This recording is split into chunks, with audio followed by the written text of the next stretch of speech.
In a small, quiet village surrounded by green fields and dusty roads, there lived a 14-year-old boy named Ayan. Ayan was a kind-hearted boy, always curious about the world. But there was one problem. He was weak in studies. Numbers confused him. Science felt like magic spells.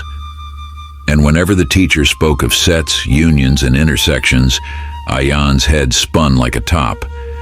After every class, the other children would run to play, but Ayan would quietly sit under the old banyan tree near his house, staring at the sky. Why are studies so hard? I wish someone could explain them in a way I understand.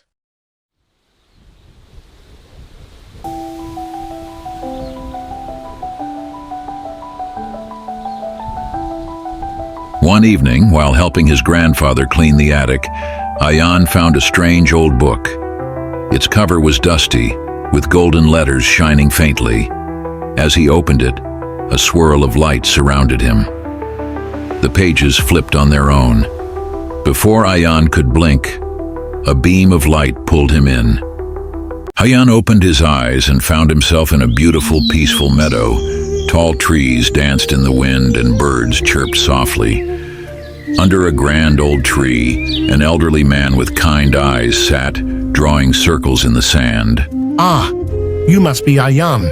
I've been expecting you. Who? Who are you? I am George Cantor. I heard you wish to learn about sets.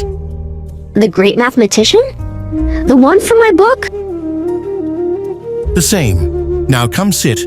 Let's begin.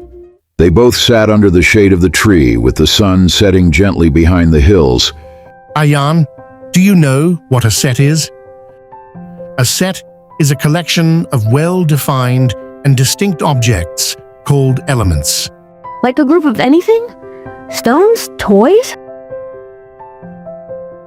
Exactly. Anything you can clearly define and separate. Look here, Ayan. This is a set, a collection of objects.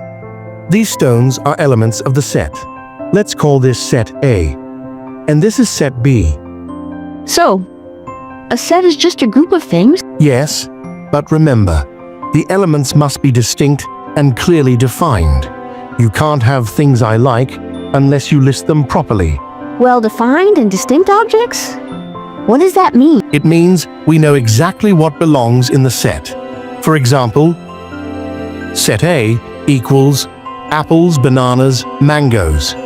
This is well-defined because there's no confusion. We know what counts as an apple, banana, or mango.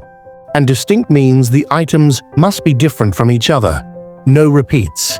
Even if you have 3 red apples, you just write apple once in the set. So, a set is like a clear, tidy list of different things. Exactly, Ayan. That's what makes it a proper set. Now that we understand what a set is, let's talk about how we can represent a set. Represent? You mean, how to write it down? Exactly. There are 2 common ways, roster form and rule form. Let's try a simple example. Think of the days when your village school is open. Let's say it's from Monday to Friday. Let's say N is equal to Monday, Tuesday, Wednesday, Thursday, Friday. This is called roster form. We just list all the elements, in this case the school days, inside curly brackets. Now, Ayan, what if we wanted to describe the same set, but without listing all the days one by one? Like a shortcut? Exactly. That's called the rule form.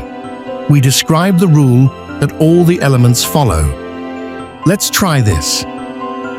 This means S is the set of all X, such that X is a weekday from Monday to Friday. Oh, so instead of listing, we explain what belongs in the set. Ayan, now you understand the basics of sets and how to represent them. Let me ask you 3 questions about it. Are you ready for the challenge? Bring it on, Master Cantor. Can you name one example of a well-defined and distinct set from your surroundings? A group of beautiful things. B, the set of red flowers in the garden? Option B. The set of red flowers in the garden. Bravo! That's exactly right. Can you tell me the difference between the roster form and the rule form of representing a set? Roster form lists elements. Rule form describes a property. B. Rule form uses numbers. Roster form uses pictures. Option A. Roster form lists elements. Rule form describes a property. Great. Your answer is correct. If I give you a bag of colored stones, how would you represent the set using roster form? A. Colorful stones. B. Red, blue, green. Option B, red, blue, green. Well done. You've got the hang of it. Little did Ayan know this was just the first step into a world of wonders hidden within numbers and logic.